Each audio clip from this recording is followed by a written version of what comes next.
battered hands are all you own.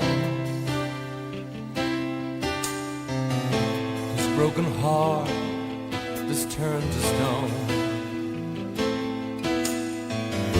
Go hang your glory on the wall. There comes a time when castles fall, and all that's left is shifting in the sand. You're out of time, you're out of place. Look at your face, that's the measure of a man.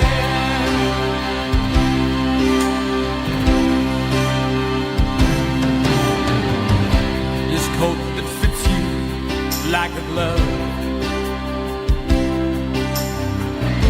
these dirty streets you learn to love. So welcome back, my long-lost friend. You've been to hell and back again, and God alone knows how you crossed that span. Back on the beat, back to the start. Trust in your heart, that's the measure of a man.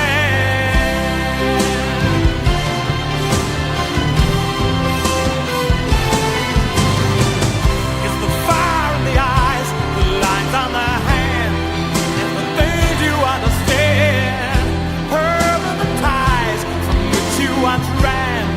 That's the measure of a man. Dennis Colthorpe died a year ago today.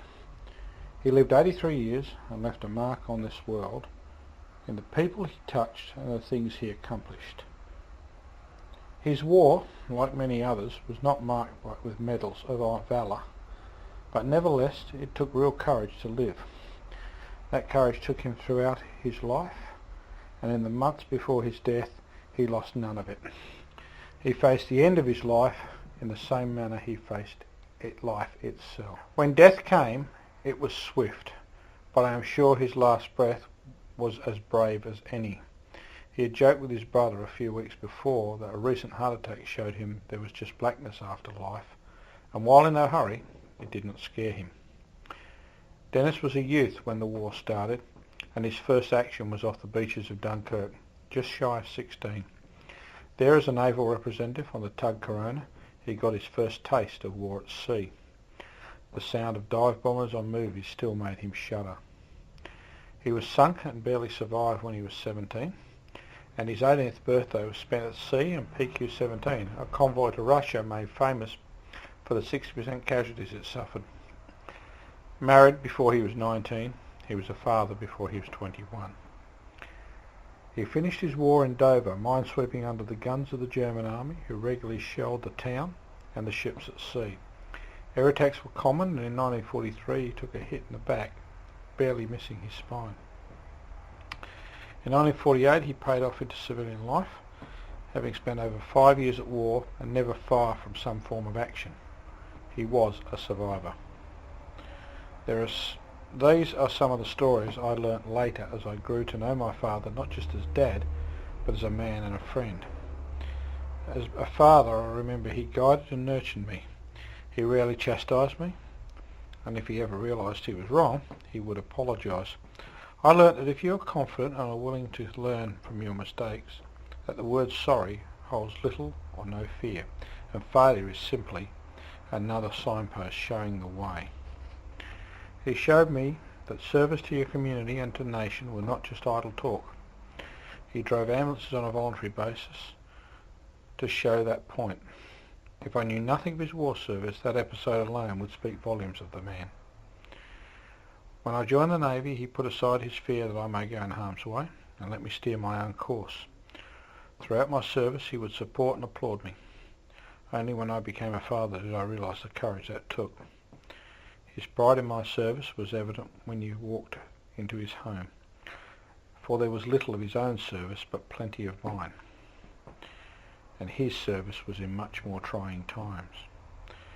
Dad, you helped me become a man. I learnt the essence of manhood in your example, but I was not stifled by your shadow. Instead, I was able to grow and in some ways surpass you.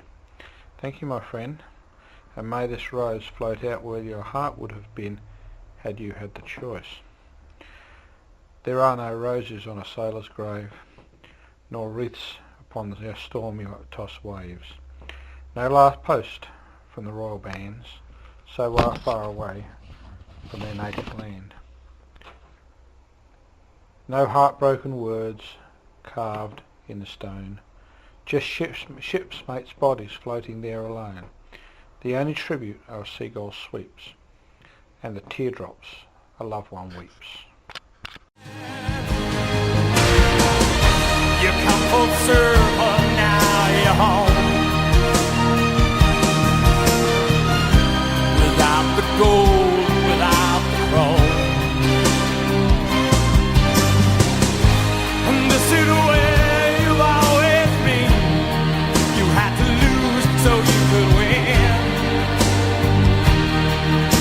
And rise above your troubles while you can. Now you can love, now you can lose, now you can choose. And that's the measure of a man.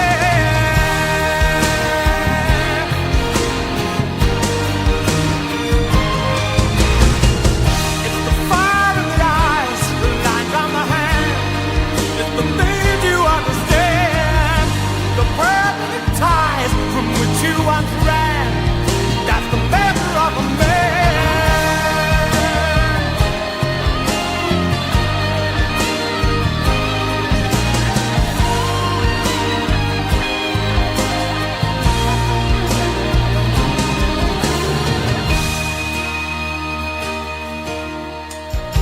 You come full circle, now you're home. Without the gold, without the chrome. This is where you've always been. You had to lose so you could win. Rise above your troubles while you can. Now you can love, now you can lose, now you can choose. That's the measure of a man.